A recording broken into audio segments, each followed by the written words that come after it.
Shalom, selamat sore Bapak Ibu yang kekasih di dalam Tuhan Yesus Kristus. Sore hari ini kita kembali bertemu di dalam doa pencurahan Roh Kudus hari yang ke-8. Dan sebelum kita merenungkan kebenaran firman Tuhan, mari kita tundukkan kepala, kita berdoa, biarlah Roh Tuhan boleh memimpin di rumah kita masing-masing lewat renungan sore hari ini. Dimampukan Allah untuk mengerti kebenarannya. Bapa di dalam sorga, kami bersyukur pada sore hari ini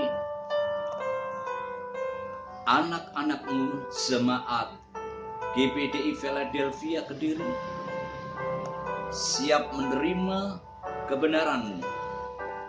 Biarlah lewat pencurahan Roh Kudus, doa selama 10 hari ini boleh menguatkan setiap kehidupan keluarga-keluarga Tuhan. Terima kasih Bapa, kami percaya Engkau tuntun kami dari awal pertengahan sampai akhir daripada renungan sore hari ini boleh menjadi berkat bagi kita semua. Di dalam nama Tuhan Yesus kami berdoa dan mengucap syukur. Amin. Sekali lagi, haleluya, haleluya, puji Tuhan.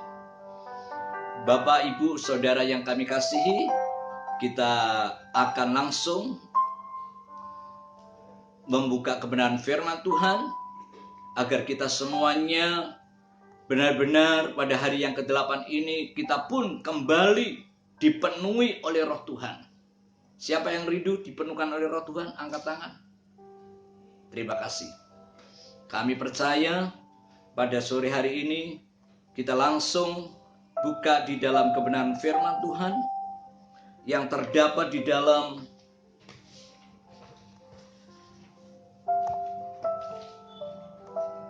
Satu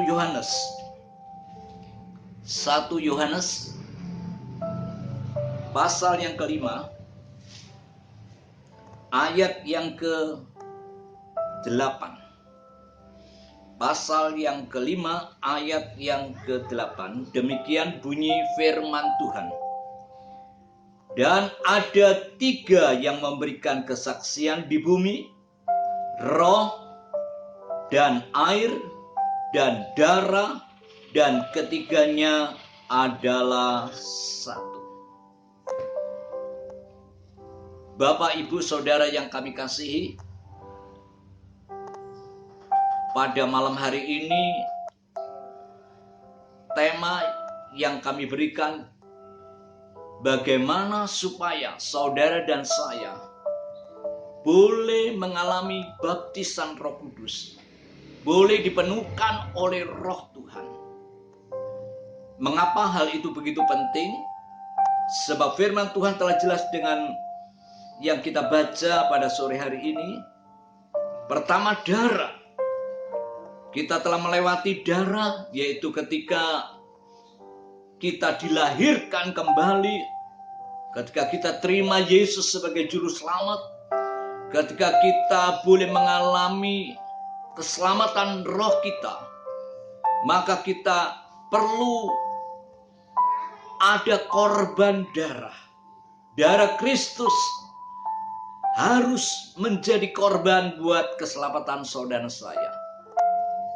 Dan saat itu saudara, sesuai dengan Yohanes 5:24 berkata, saudara sudah pindah ketika saudara diselamatkan oleh darah Yesus. Saudara sudah pindah dari maut dan menuju kerajaan Allah.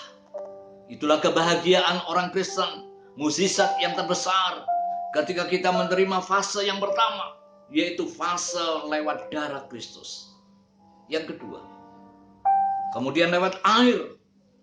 Kita tidak cukup hanya diselamatkan, tetapi kita harus ada di dalam satu kumpulan orang-orang percaya yang ada di dalamnya. Mereka mengakui pekerjaan daripada Kristus. Mereka harus lewat air. Apakah air itu? Yaitu baptisan air. Adalah pengakuan kita terhadap Tuhan, bahwa kita adalah benar-benar muridnya Tuhan, bahwa kita benar-benar menjadi anak-anak Allah, boleh menyatakan diri kepada dunia, kepada setan, kepada orang-orang yang percaya kepada Tuhan, bahwa kita adalah anak-anak Allah. Tetapi tidak cukup di dalam perjalanan kita, karena banyak badai dan tantangan hidup yang kita hadapi. Kita perlu yang namanya roh, kesaksian roh.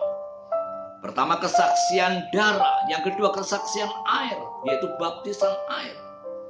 Firman Tuhan jelas di dalam kitab Markus, kita lihat mengapa 3 fase itu harus ada. Markus bagian pasal yang terakhir, yaitu pasal yang ke-16, ayat yang ke-16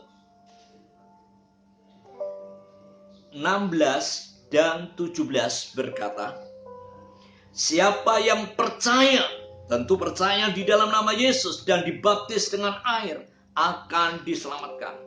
Jadi fase yang pertama, setelah kita percaya Tuhan Yesus, kita harus boleh ada lewat pengakuan kita untuk masuk di dalam kumpulan jemaat, yaitu segera mendaftarkan diri untuk dibaptis dengan air, tanda bahwa kita mati terhadap dosa dan bangkit untuk kebenaran. Tetapi lewat hidup menuju di dalam kebenaran itu, kita tidak akan mampu tanpa kita masuk di dalam baptisan Roh Kudus. Seperti gambaran 3 fase di dalam pintu kemah suci Allah. Yang pertama, kita harus lewat pintu gerbang, harus bertemu dengan Tuhan Yesus sebagai korban penebusan dosa. Kemudian pintu yang kedua yang disebut pintu kemah, di mana kita harus dibaptis. Bukan hanya dibaptis dengan air, tetapi kita harus lewat baptisan Roh Kudus, supaya Tuhan memampukan kita untuk boleh melihat kebenaran yang dikerjakan, yang diwahyukan oleh Roh Kudus, supaya benar-benar menjadi hidup dan hidup di dalam hidup orang percaya. Dan ketika firman itu menjadi hidup di dalam orang percaya, maka kita menjadikan saksinya Tuhan untuk menyatakan kuasa dan kasih-Nya Tuhan lewat kesaksian orang percaya. Itulah sebabnya tanpa kita dipenuhkan oleh Roh Tuhan, maka kita tidak mampu mengalahkan yang namanya jiwa main. Yaitu itulah sebabnya kita perlu dibaptis Roh Kudus. Saudaraku yang kekasih di dalam Tuhan, lewat hari ini, hari yang ke-8, siapakah yang berhak menerima baptisan Roh Kudus? Yaitu kita yang sudah menerima Yesus sebagai Tuhan. Kita lihat di dalam Kisah Rasul 2 ayat 38. Kisah Rasul 2 ayat yang ke-38. Jadi setelah saudara menerima Yesus sebagai juru selamat, dan tentu tidak lama kemudian, tidak perlu berlama-lama, sebab Markus berkata setelah kita percaya, diselamatkan, kita dibaptis, dan tidak lama juga yang di dalam Markus tadi berkata, dan tanda-tanda ini akan menyertai orang-orang percaya. Mereka akan mengusir setan, demi namaku, mereka akan berbicara dalam bahasa-bahasa yang baru bagi mereka. Apa artinya bahasa-bahasa mereka? Itu mereka menerima karunia yang daripada Tuhan untuk melengkapi gerejanya, supaya memiliki kuasa yang daripada Tuhan untuk dapat mengusir setan dan mengalahkan musuh-musuh daripada pekerjaan Tuhan. Dan Tuhan berikan karunia-Nya, yaitu bahasa-bahasa yang baru lewat hari Pentakosta, supaya gerejanya boleh dilengkapi dan gerejanya boleh menjadi kuasa atas yang dikehendaki oleh Allah. Itulah sebabnya firman Tuhan tadi berkata di dalam Kisah Rasul 2 ayat 38. Jawab Petrus kepada mereka, bertobatlah. Fase yang pertama tadi, lewat darah Tuhan kita bertobat. Hendaklah kamu masing-masing memberi dirimu dibaptis dengan air di dalam nama Yesus Kristus untuk pengampunan dosamu. Maka kamu akan menerima karunia Roh Kudus. Oh, haleluya. Jadi kita sudah layak. Karena kita sudah menerima Yesus. Kita sudah dibaptis dari dalam nama Tuhan Yesus. Dan kita juga layak menerima baptisan Roh Kudus, yaitu yang disebut pencurahan Roh Kudus. Saudara-saudaraku yang kekasihan Tuhan, kalau orang yang lahir baru, yang boleh dikatakan di dalam Yohanes 20:22 berkata, Yesus berkata, terimalah Roh Kudus. Itu dalam arti bukan kepenuhan, bukan pencurahan Roh Kudus, tapi dalam arti mereka mengalami satu kali ketika terima Yesus sebagai Tuhan, maka mereka dilahirkan oleh Roh sekali untuk selamanya. Demikian juga darah Tuhan lewat Ibrani 10:18 berkata, di mana kita sekali ditebus oleh darah Yesus dan tidak ada diulang kembali yang kedua kalinya. Tetapi saudaraku, untuk bertobat itu terus-menerus dikerjakan oleh orang percaya, dari hal yang jahat untuk menjadi yang baik, bahkan hal yang baik untuk menjadi yang lebih baik. Sebab hal yang baik yang tidak kita kerjakan, seperti Yakobus 4:17 berkata, hal yang baik tidak kamu lakukan, maka kamu berdosa kepada Tuhan. Itulah sebabnya lewat baptisan Roh Kudus, tanda awal, mereka akan dilawat lewat mata batin mereka. Di dalamnya ada aliran ketika kita haus datang kepada Tuhan. Tanpa kehausan, tanpa kerinduan, Allah tidak pernah memaksa. Roh Kudus tidak pernah memaksa setiap kita yang rindu dipenuhkan Roh Kudus. Tanpa kehausan, maka saudara tidak akan mungkin menikmati air kehidupan yang ada di dalam hatimu. Ketika Roh Kudus sudah memeteraikan engkau, menyelamatkan engkau, karena engkau percaya akan Yesus, dan lewat Roh Kudus pula saudara akan menikmati sepanjang hidup saudara. Seperti di dalam Yohanes 14:16 berkata, dia tinggal selama-lamanya di dalam hatimu. Namun Anda belum penuh bila mana Anda tidak minum terus-menerus. Kalau tidak haus dan lapar, firman Tuhan di dalam Matius 5 ayat 6 berkata, berbahagialah orang yang haus dan lapar akan kebenaran, mereka akan dipuaskan. Demikian juga ketika kita haus akan Roh Tuhan, saya percaya kita akan datang pada tempat yang benar. Siapakah tempat yang benar? Yaitu kepada Yesus, Sang Pembaptis Roh Kudus itu sendiri. Itulah sebabnya ketika kita datang pada lokasi yang benar, tempat yang benar, bukan tempat ilah-ilah yang lain, tetapi kepada pribadi yang membaptis saudara saya. Dan saudara perlu minum. Minum, bukan sekedar kita membawa gelas yang diisi dengan air, tetapi tanpa kita mau meminumnya, maka tidak ada artinya. Hanya sekedar kita menyaksikan, tapi tidak mengalami sendiri di dalam pengalaman baptisan Roh Kudus. Ketika saudara mulai meminumnya,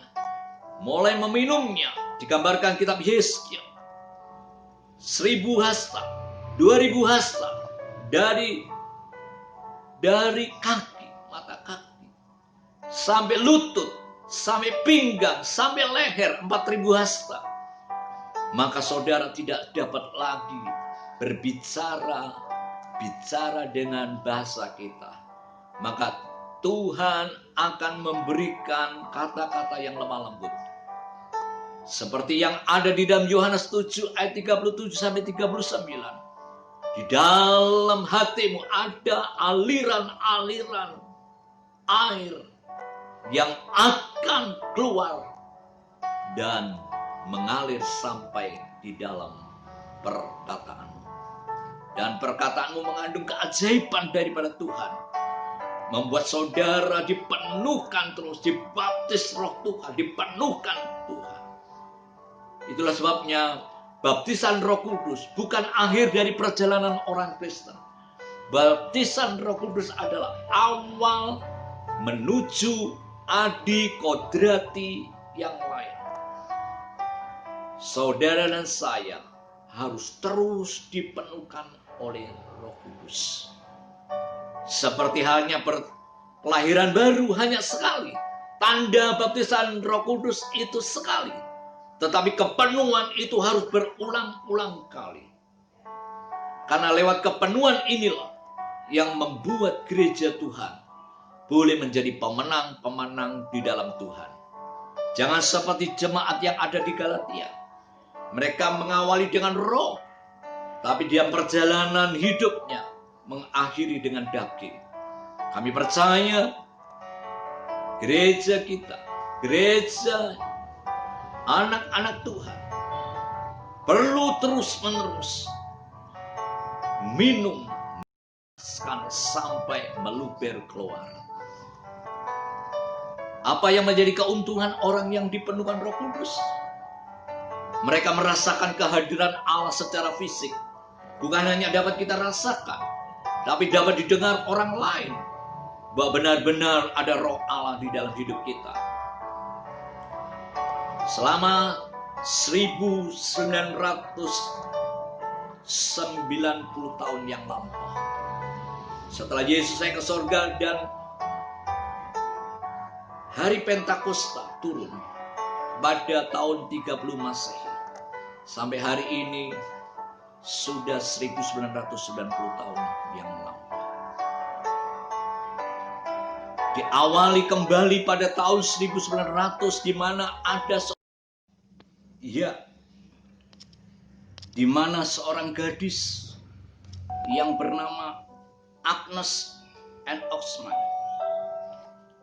rindu datang di Azusa Street, Los Angeles, ingin ditumpangi tangan oleh hambanya Charles F. Bachman.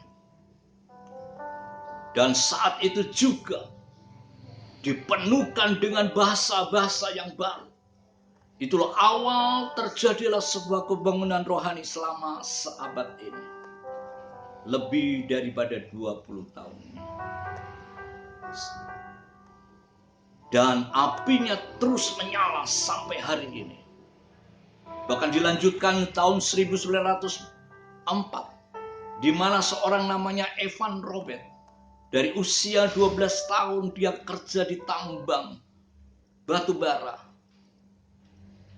Setiap hari bekerja 12 jam, namun waktu istirahat dia gunakan untuk membaca Alkitab, untuk berdoa terus-menerus sepanjang 13 tahun.